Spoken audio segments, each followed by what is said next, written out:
Concurrent lines. Concurrent lines में सबसे पहले समझते हैं कि लाइंस क्या होता है, उसके बाद बात करेंगे कंकरेंट लाइंस का। लाइंस क्या होता है? रेखा। रेखा यानी कि बिंदु के मिलने से बनता है, बहुत सारा पॉइंट के मिलने से रेखा बनता है। एक बिंदु, दो बिंदु, 3, 4, 5, 6, 7 ऐसे इन्फिनिट तक कितना भी ले सकते हो। सबको मैंने कनेक्ट किया तो एक लाइन बना, यानी कि बहुत सारे बिंदु के मिलने से एक लाइन बनता है। ठीक है, यहाँ पे मैंने एक लाइन लिया, ठीक है, एक और लिया तो दो लाइन मैंने लिया, ठीक है, दो रेखा मैंने लिया, ठीक है। और जब दो रेखा एक दूसरे को जो यहाँ पे इंटरसेक्ट करके काटेगी, इसको जो बोलेंगे, इसको बोलेंगे intersecting lines. Intersecting points, intersecting point.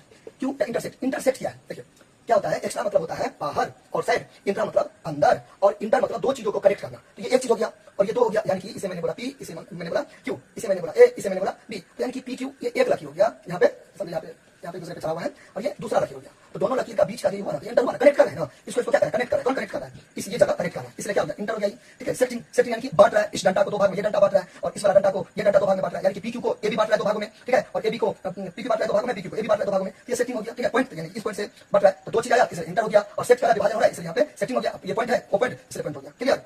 Now जब दो लाइन एक दूसरे से अच्छा एक चीज और, जब दो लाइन एक दूसरे से गुजरती है तो उसको बोलते हैं, ये तो हो गया इंटरसेक्टिंग पॉइंट्स, और ये जो लाइन हुआ इसको बोलते हैं इंटरसेक्टिंग लाइंस बोलते हैं। ठीक है, यानी कि प्रतिच्छेदी रेखा, हिंदी में भी मैं लिख देता हूं प्रतिच्छेदी। ये सब आपको याद रहना चाहिए, हर क्लास में आपको काम देगा। ठीक है, यानी कि केवल ये क्लास में, जिस क्लास में आप देख रहे हो इसी क्लास में, ये मतलब हर क्लास में आपको काम देगा, 6, 7, 8, 9, 10 बहुत सारे क्लास में आपको काम देगा। प्रतिच्छेदी, ठीक है, रेखा, ये प्रतिच्छेदी बिंदु हो गया। ठीक है, अच्छा नाउ जब दो रेखा एक दूसरे को काटेगी तो इंटरसेक्टिंग लाइंस। लेकिन अब कॉन्सेप्ट तो सेम रहेगा, इसमें थोड़ा सा अब दो के जगह पे आप क्या बोल देना, तीन बोल देना, यानी कि जब तीन रेखा एक दूसरे को काटेगी, ठीक है, लेकिन कंडीशन क्या है? एक ही बिंदु से गुजरना चाहिए। ये मैंने बिंदु लिया इस टाइप का, इसको मैंने मान दिया कुछ भी वो मान लिया, ठीक है, और यहाँ से मैं लाइन गुजारूंगा। देखिए ये एक मैंने गुजारा, ये दो गुजारा, इसको आप कंकरेंट लाइन से बोलेंगे क्योंकि दो है, इसको इंटरसेक्टिंग लाइन से बोलते हैं। इंटरसेक्टिंग लाइन इंटर दो को कनेक्ट किया, लेकिन अगर मैं एक और लकीर ऐसे करके खींच देता हूं तो अब दो से ज्यादा हो गया, तो यानी कि अब हम इसको क्या बोलेंगे? कंकरेंट लाइन से। यानी कि पी है, क्यू है, तो पी क्यू को क्या बोलेंगे? Concurrent line. फिर एस है, टी है, एस टी को क्या बोलेंगे? Concurrent line. फिर यहाँ पे एक्स है, वाई है, एक्स वाई को क्या बोलेंगे? Concurrent line. इसका डेफिनेशन, परिभाषा क्या बना? जब एक ही बिंदु से तीन या तीन से ज्यादा रेखाएं गुजरती हो, जब एक कोई पार्टिकुलर बिंदु से तीन या तीन से ज्यादा लाइन क्या करती हो? पास करता हो, ठीक है, थ्रू सेम पॉइंट। तो ये जो पॉइंट हुआ, इससे मैंने एक लकीर गुजारा, दो गुजारा,